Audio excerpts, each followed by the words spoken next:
Hello, everyone. My name is Tomasz Masternak, and I'm an engineer at a company called 4Developers software. I am dealing there with building distributed systems and infrastructure that helps with building distributed systems based on messaging technologies. In my today's presentation, I will be talking about how to start building distributed systems based on messaging using SQL, and how can we use SQL tables to make them look like queues, and what it takes to actually build a reliable and dependable system based on that approach. If you have any questions, please share them on the chat. Also, after the presentation, if you want to reach out to me, here are my handles at Twitter, and also a link to the blog post that I'm co-creating with my friend Schema. Okay, but without further ado, let us dig into what it takes to build a queue based on SQL table. And let us actually start with a initial question, which is, why should we even bother, and why should we even consider such an option in the first place? And to answer that, let me step back for a second and answer a bit broader question, which is, why do even people start with messaging systems, and what are some common scenarios in which messaging becomes an option that people start to consider at a technical level? When talking with the clients, one of the very common scenarios that we see is when people start with a web application, and that web application is doing totally fine for a long periods of times, but because of a success, the load on the system actually starts growing, which means that people try to figure out whether there are some bits and pieces of the logic that happen while the requests are executing that we can actually carve off and do in an asynchronous way to the request itself. There are a number of examples that fall into that category. One of the example is there is an HTTP request, and we want to generate an email and send that email to the user.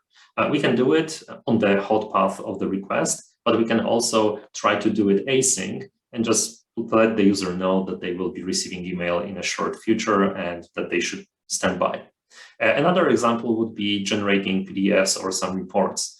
People might want to request reports, but what we might end up doing is telling them the reports are being generated. We will let you know when that happens. And once again, it's an example of carving off bits and pieces of the request, which is being processed by HTTP pipeline, and making them asynchronous.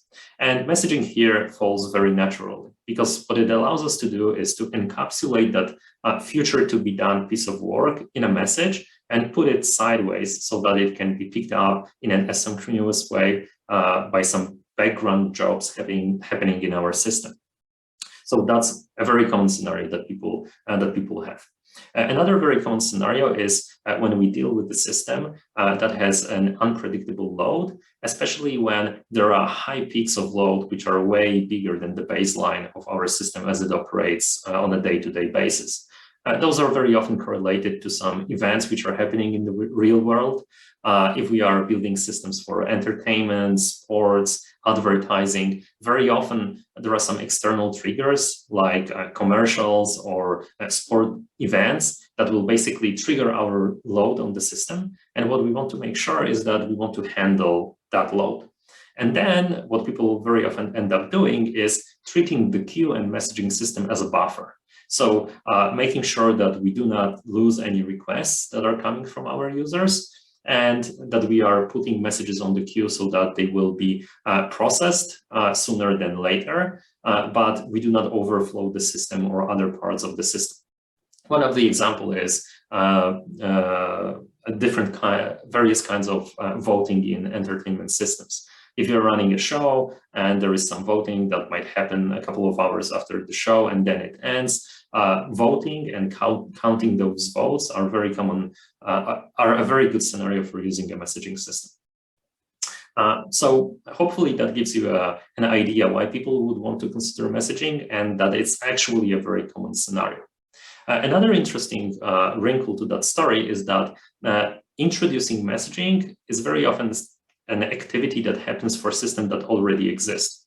So it's not from the day zero that people decide to use messaging, but very often their system starts without messaging. It grows, there are some additional requirements that I already mentioned, and then the technical team is trying to figure out, okay, so how do we introduce messaging into our system? And here comes the SQL. Why? Because SQL is a very common piece of infrastructure that is to be expected in pretty much every environment out there. Obviously, there's been changes in the storage technologies over the years, especially with the advent of the cloud that happened roughly 10 years ago, which means that there are some other options like NoSQL, web-scale databases, and those are definitely popular options. But from my experience, both on-prem and in the cloud, if I were to bet on a single piece of technology that a customer or a project might use, that's SQL. And what it means is that the team that's running the system or developing the system has a pretty good knowledge and trust in SQL. So they know how to set it up, they know how to scale it, they know how to monitor it, they know what to expect under various production workflows. Basically, they are confident in that piece of infrastructure. And when the technical team then is considering introducing messages, one of the ideas that pop up in their minds is maybe we don't need to introduce a completely new piece of infrastructure only for messaging. Maybe we can start small and introduce messaging based on SQL so that we can start small, we can get ourselves comfortable with messaging, we can figure out what it takes to build system with messaging, how does it change interaction with our users, and etc. So having that in mind, saying that somebody wants to build messaging infrastructure based on SQL doesn't seem to be such an exotic idea as it might sound in the first place. And from my experience, what I can say is that that's definitely a very common option that is happening in practice. And for what I can tell, definitely in the past and probably currently as well, Azure Service Bus is using SQL as an infrastructure for its messaging system for storing and moving around messages as well. So even there, we can see that SQL is a very usable and very flexible infrastructure that can be used for these purposes. Okay, so with that in mind, more or less convinced that there is some value into trying to do that. Let's try to understand what actually is a queue and how does it compare to the tables that we all know from SQL. Looking at the surface, the two things might seem similar. To some extent, we can think about it as something that stores information, that we can have some load on the table, which is the amount of executions of a given operations that are happening on those tables. The same from the queue, we can send and pick up messages. And sometimes when we look from high above on those concepts, it might be actually pretty hard to figure out, so what is that actual difference? So let us actually dig a bit deeper and do a side-by-side comparison for queue and for a table, which hopefully will get us to some conclusions that are important in the scope of this presentation. So let us start with the available operations that we have. First of all, when it comes to the queue, queue has a very, very simple semantics and available operation set. First of all, we can send a message, we can receive a message, and we can acknowledge a message. And acknowledgement means that the messaging infrastructure can remove the message because it was fully processed by the receiver, and it should consider it as fully processed and it doesn't have to take care about it anymore.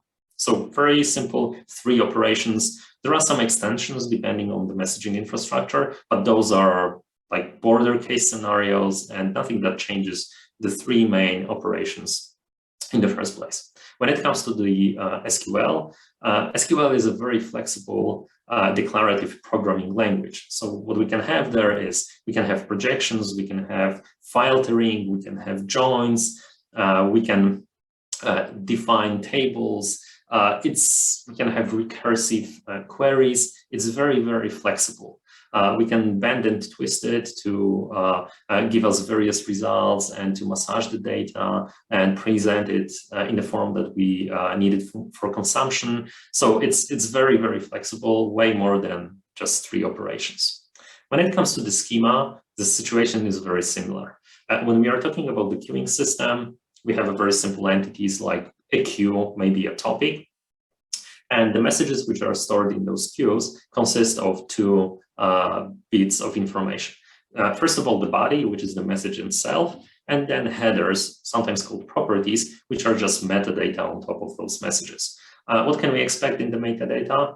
Things like what is the type of the message serialized, maybe what is the version, what is the process that generated that message, a bunch of information which is important in the context of processing the message, or holds some historical information of how the message even appeared in the system. But once again, just headers and body, that's it. And headers equivalent of a string-to-string dictionary in C# that we all know. Once again, when we go to the SQL world, there are bells and whistles there. Every column can have a number of various columns. Those columns can have various types. We can have primary key, foreign key, unique constraints, triggers, and whatnot on those columns. We can have types which are JSON-based or XML-based. We can have queries which dig deep into those structures. A lot can happen that. Once again, Q is very simple in terms of schema. SQL is very complicated for a reason. Next, let's talk a bit about the memory model. So what can we expect in terms what we get from reading and writing from Q and SQL database? For queuing systems, this is best effort ordering. And what I mean by best effort ordering is that the messages that we are receiving will be more or less in the order in which they were stored in the messaging system. And I'm saying best effort because in practice, processing or enforcing the ordering of messages is non-trivial and usually requires some constraints, not only at the level of the infrastructure itself, but also at the sender and receiver end. That ordering sometimes is not even defined in the messaging system itself. It's best effort. The order will be more or less what was when we were sending the messages. With SQL, we have isolation levels, which tell us what are the anomalies and what we can expect when we execute one or more, two or more transactions concurrently, what side effects from one transaction will be visible in the other transaction. We have read uncommitted, read committed. We have repeatable read, snapshot, serializable. Once again, the whole zoo of options here designed for various reasons and purposes. And the final thing that I wanted to talk about is how the data changes. When we look at the queue, the data in the queue is immutable. What it means is that once we've put message on the queue, we cannot change it. If we want to change it, what we effectively need to do is pick up that message one more time, copy it, clone it, change it, and send it one more time, which effectively creates another message. When it comes to the SQL, obviously the data is mutable. We can change rows, we can delete them, we can update them, we can do set operations, which result in updates, and all stuff connected to that. Hopefully, doing that side-by-side comparison makes us realize that when we are talking about the queue, we are talking about something considerably simpler than SQL and SQL tables. It's simpler at the operational level, data level, when it comes to how we modify our messages. And here comes the paradox, because looking at that comparison, we might say, if the queue is so simple compared to the SQL table, it should be trivial to use that more flexible and complicated technology and make it act as a queue. And that turns out to be actually harder than expected. And this is what we are going to focus in the following part of our presentation. So let us start with the schema itself. So the question that we want to answer is, how should we create or how should we design schema for a table that will be acting as a queue? And one bit that I learned from the experience is that a very important thing is encapsulation. What I mean by encapsulation? Let me give you a very simple example. Very often in the systems that we build, there is a concept of batch job. And what that concept is that once in a while, probably at night, there is some process that will do some data crunching, data manipulation, maybe generating things. And very often what batch jobs operate over is data which is usually used for business logic. So if we have a system that will have a batch job generating coupons overnight, maybe in the order table, we will have a column which is eligible for a coupon, which is a bid flag. And there will be a batch job that will do select for everyone that has that set. And then based on that, we will generate something. And if we think about that scenario a bit more, what we can actually realize is that that bid flag, that column that we have in our table, is actually equivalent to the concept of a message. Because if someone is ticking off that single flag, it's equivalent of somebody saying that somewhere in the future, there is a piece of work that needs to be done.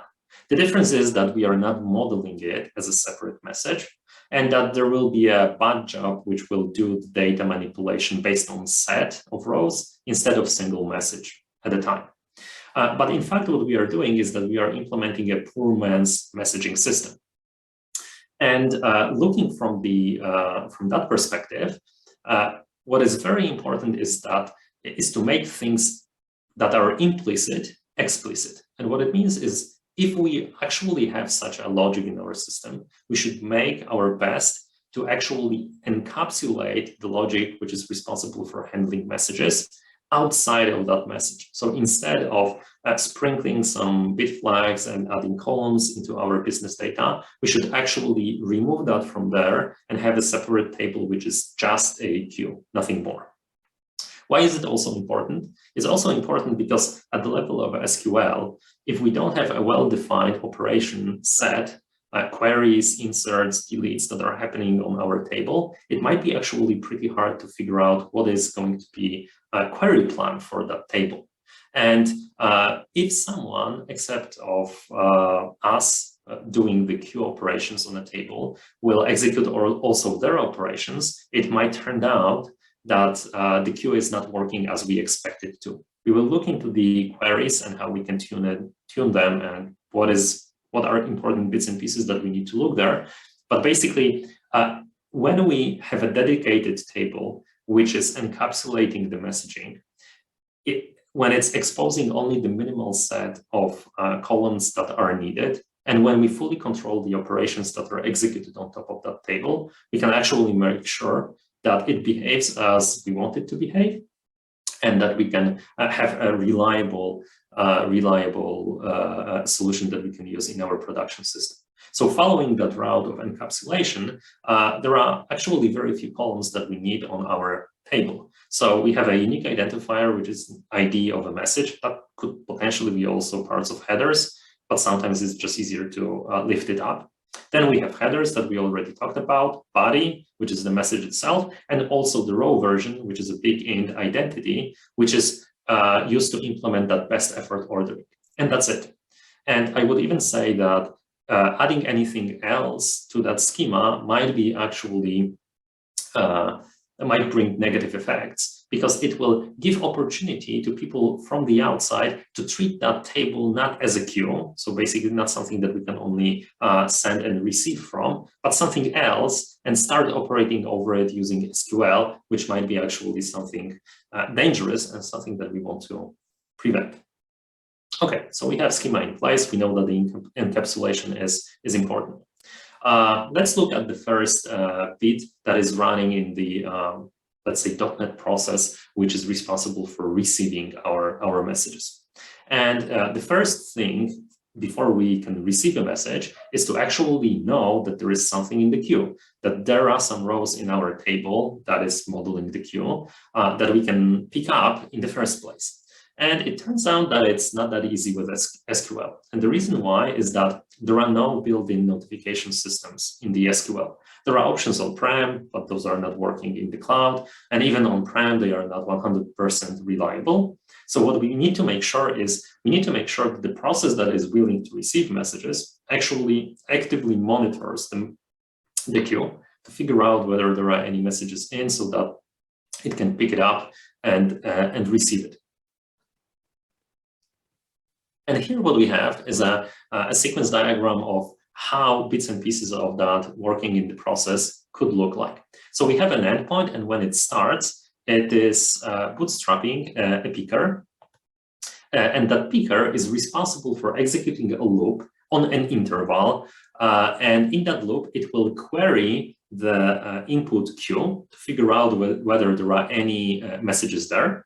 And based on the number returned, which is the estimated or exact number of messages in the queue, it can notify the other parts of the endpoint so that the receival process can actually kick off. And the important thing here to note is that there is a number, a magic number here, which is 200 milliseconds. And this is the number which tells us how often do we want to query the input queue. The obvious question is, what should be that number? Unfortunately, there is no single question that I can give you. And the best answer that I can give you is that it depends, and it depends on a number of things. The first thing is the amount of messages that we expect there to be in the queue on average. And if we expect there to be a lot of messages in the queue, then we might query not that frequently, but make sure that we query only after the first time is unsuccessful, meaning that we don't receive any messages. It also depends on what is the amount of the delay that we are willing to sacrifice or that we are willing to live with in our system. Because that interval means that if there are no messages in the queue and I send a message, that is the maximal amount of time that that message will sit idly in the queue before it's picked up. The other trade-off that we need to bear in mind is that it actually generates costs and load on SQL to generate and execute those queries. So if we have a lot of endpoints which are doing that at the same time, and they are doing that very often, then it might make more sense to maybe increase that delay to make sure that we are not putting too much load on the instance. So there are a number of things to consider. There is no good single answer. And unfortunately, this is one of those things that you just need to start with and then tweak to make sure that it actually caters appropriately for your production systems. Okay, so how can that query responsible for picking messages can actually look like? And let us look at two options that we have here. The first one, the top one, is doing select count, and it's taking select count from a subquery which does select top something. And let us start with that select top something. Why do we want to trim the amount of messages or the number that we are getting? And that comes from an interesting observation, which is from the receiver perspective, it probably doesn't make any difference whether there are 1,000, 2,000, 10,000, 100,000 messages in the queue. There is some threshold above which we don't care to know the exact number. We either want to know whether it's above 1,000 or what is the exact number of messages in the input queue. That's why we can actually trim that select count, making sure that we are counting no more than X messages if the input queue is actually bigger than that. The other interesting thing is that we can use a hint, or we should be using hint, which is called read past. What it means is that when the select scans the table, which is implementing the queue, it will actually read past any row level logs that are held by other transactions happening in our system. So what it means is that even if there are some operations happening on top of the queue, we will pass the rows, not waiting until those logs are being released, and we will just not count them. And it's fine because like those logs actually mean that some other processes are receiving those messages, which we will see in a second, and we probably don't need to count them as something that's there in the queue. And that query looks pretty good already, but unfortunately there are some details that become visible and come to surface only if you go to the production. And what is very interesting about the read past hint is that it actually goes over the log level, row level logs, but it doesn't go over page level logs. So what it means is that if SQL decides to actually hold on to a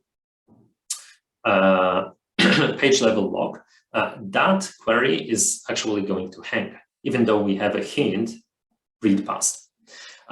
What it means in practice is that if a system is under heavy load, or there is a specific pattern for sending messages to the output queue, that actually will hang, and there will be a congestion and interference between messages being sent, received, and actually calculating the estimation of the size of the input queue. So can we go do better than that? And the answer is yes, we actually can. One thing to notice about that upper query is that it's very generic. So it takes no information about what is the structure of the queue itself. So that statement above is going to work for any queue out there. And the statement, which in my opinion is better than this one, is the one which actually takes knowledge about what is it that we are actually storing in the queue. And that knowledge, in our case, lies in the row version column values. Because if you look at that query down here, what is it actually doing is that it takes the max of the row version, it takes the min of the row version, and subtracts the two, one from the other, with some careful handling of potential nulls and etc. But basically what it means is that here we actually had an index seek, which was constrained by some parameter verb, and here we just have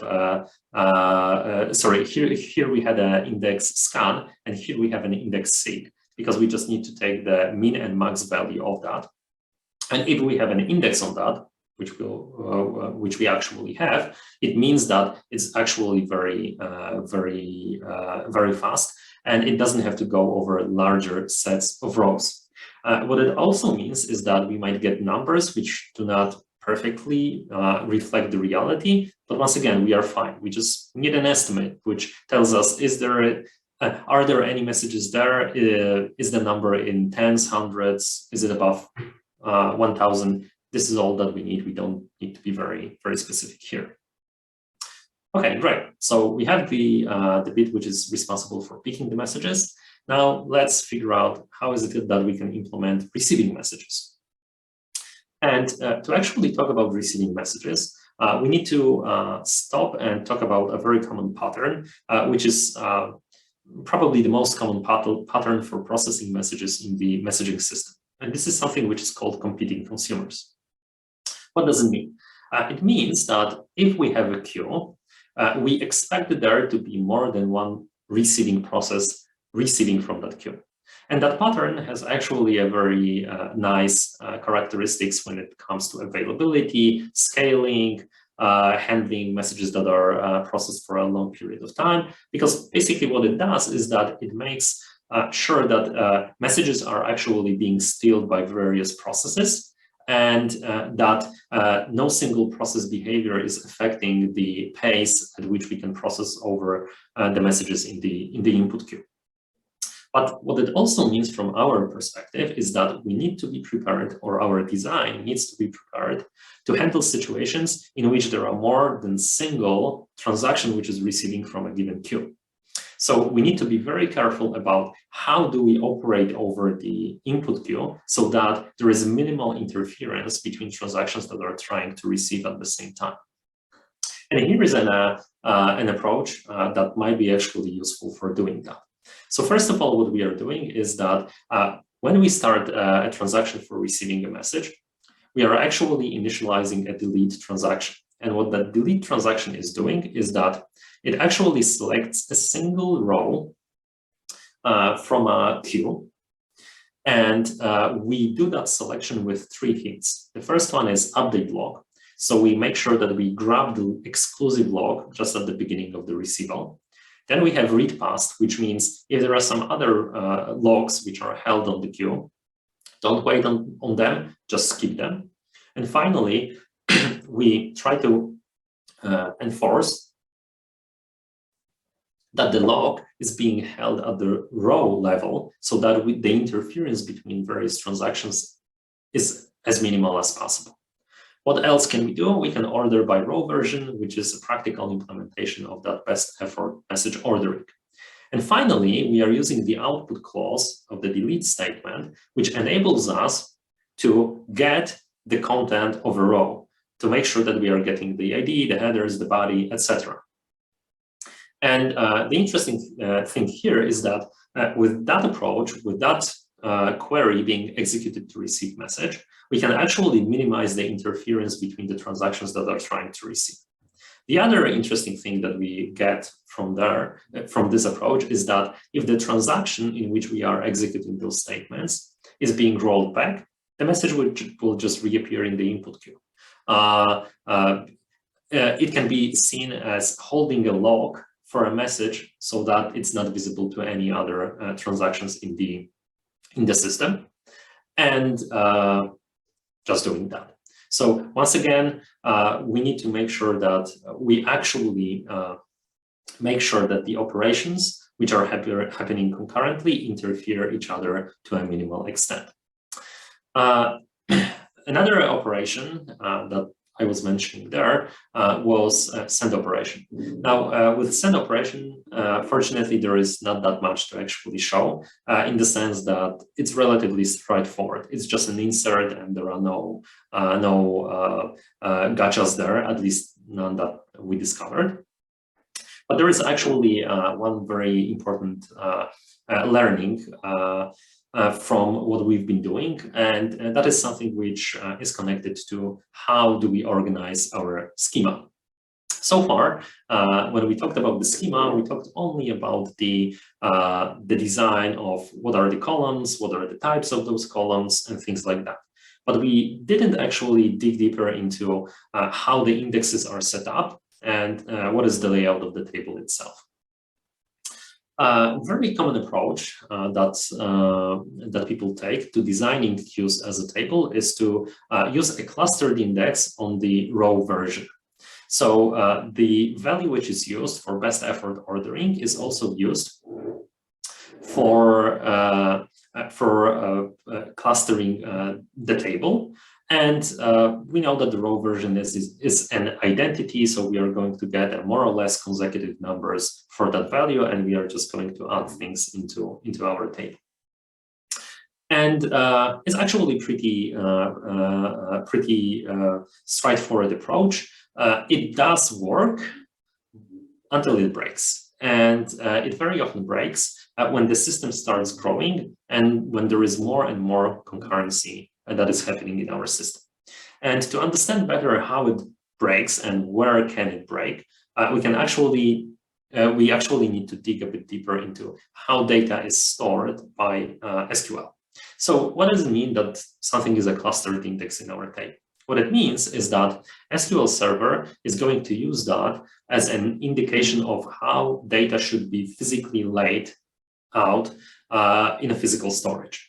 So clustered index in SQL Server is going to be a B tree, as the name suggests. This is a hierarchical structure, and the upper nodes are holding the ranges of keys that are stored underneath, and the leaf elements are data pages which are storing the rows itself. And the ordering here is going to be sequential ordering that is taken from the primary key value column, in our case, row version. So what it means in practice? What it means is that whenever we will do inserts, the inserts are going to happen always at the at this end, so only for the newest pages. So we are going to add pretty much always here. And when we are going to delete, we are going to delete pretty much always from this page. So what it means is that when we do operations on our table, the physical modifications to the data are pretty much localized to the last and to the first page. And this is a problem, especially when, as I mentioned, we have a lot of concurrency. What happens is that when SQL is using or has access to more than let's say probably between 8 and 16 cores, the concurrency is going to be such that the concurrent modification of those pages is going to become a problem. And that problem is pretty much well known, and it has a name, which is page large X contention. And first of all, to understand that, let's us start with describing what are even latches. So latches are internal structures and mechanisms used in SQL Server to implement critical section, to make sure that there is an exclusive access to certain structures in memory.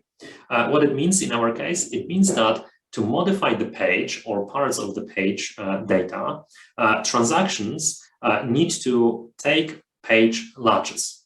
And what it means is that if there are other transactions that are modifying the same page, even if they don't have a collision at the level of logical locks, they still can conflict at the level of page latches. It's just like waiting for a semaphore. And this is one of the things that we discovered in practice as well, which is when the system starts to grow and the concurrency on a single queue is becoming bigger and bigger, specifically the last page contention is becoming a problem. So after doing some digging with DBCCC, what we discovered is that for every table with a clustered index, there is one entry which is responsible for storing the offset, the number of the first non-empty page. And that entry has to be updated whenever the data page is actually empty. So when there is a transaction which receives from the table, and it happens so that it was the last row in a page and that page becomes empty, it has to go to that pointer and actually update it. And it turns out that with the messaging system and the size of the page in SQL, this is actually happening pretty frequently if we have big enough concurrency. So the page size of the SQL is 8K, and the average message that we usually see in practice is around between 1 and 2K. So it means that, yeah, for every fourth message, we need to update that, and we get a large contention. So can we do better than that? The answer is yes, we can actually go around that problem and not use clustered index at all. And there is actually a name for a table that doesn't have a cluster index defined, which is called a heap.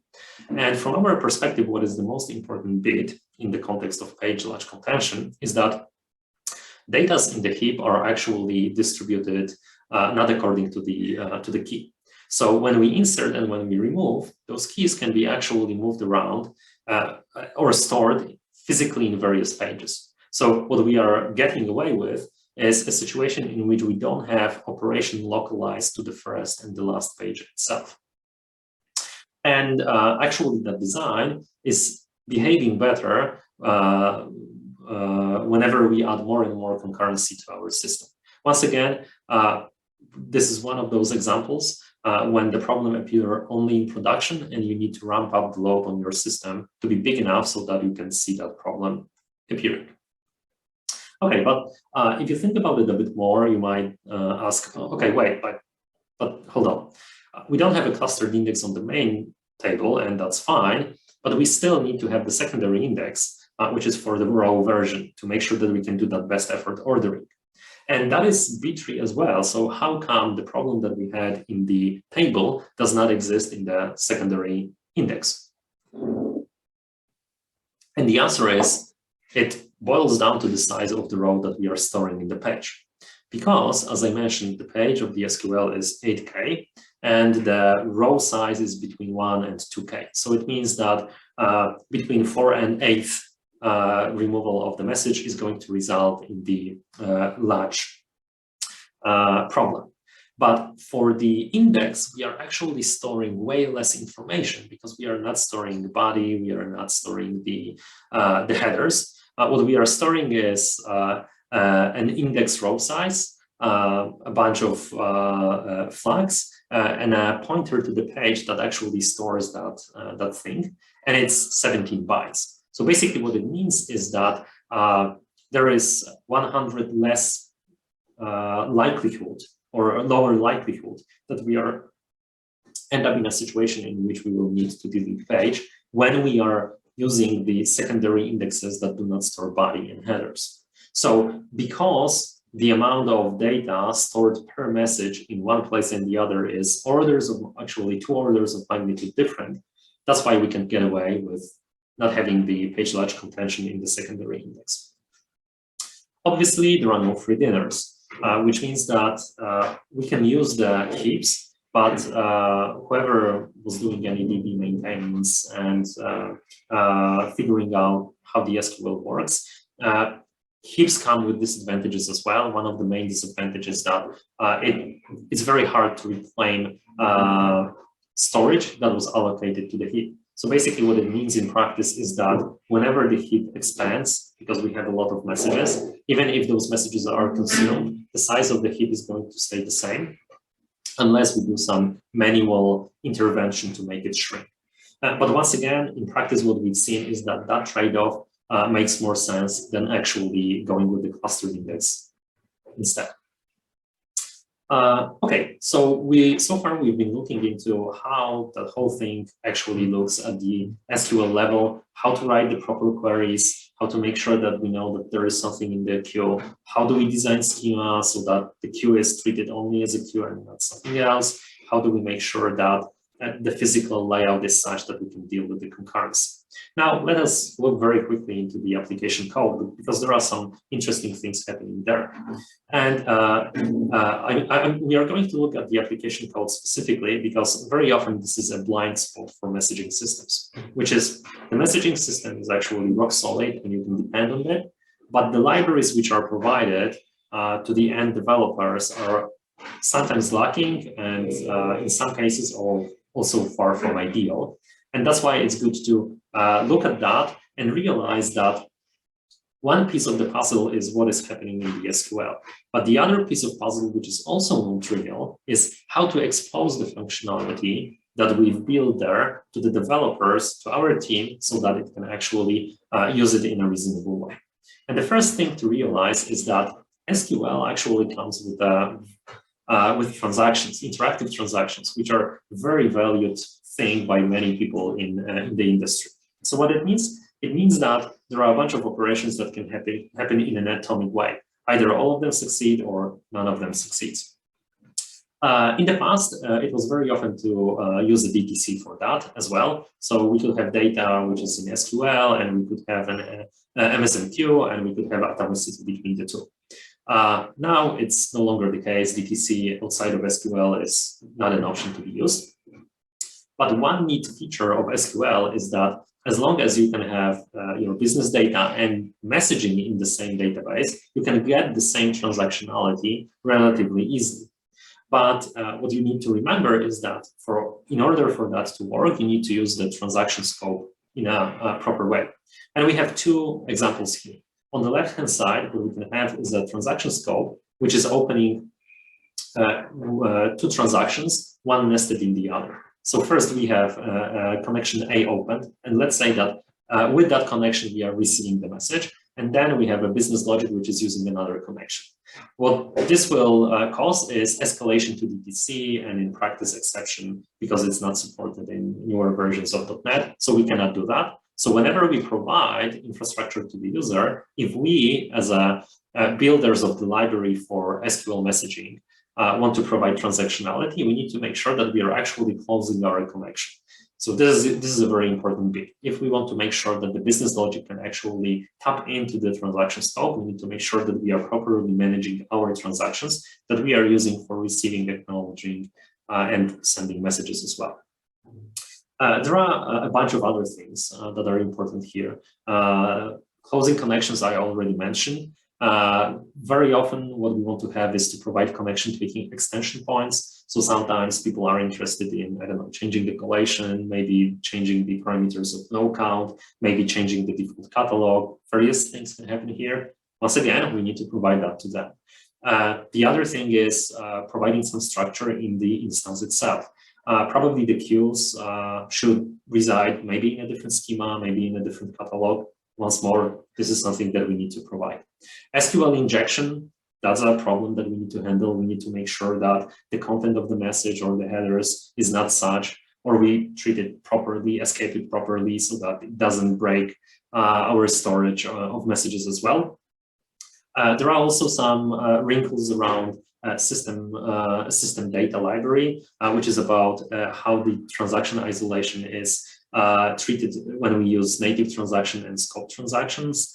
There are also some wrinkles around how the SQL reader should be properly treated so that we make sure that we do not lose any notifications about the errors that were happening in our system.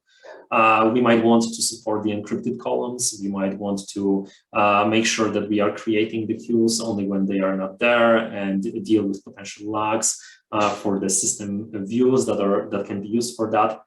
Once again, there are a lot of options here that usually are not considered when we are going into the production or when we are starting our way to building messaging on top of the SQL queue. So what I want to stress here is that there is non-trivial bit of work and design that is happening at the SQL level. But similarly, there is a lot of non-trivial thinking that needs to go into how to design the extension points, the SDK and APIs that we are going to provide to whoever is going to use our solution in production. Okay, and with that, I'm done with the main part of the presentation. I hope that you enjoyed it and that there are some questions.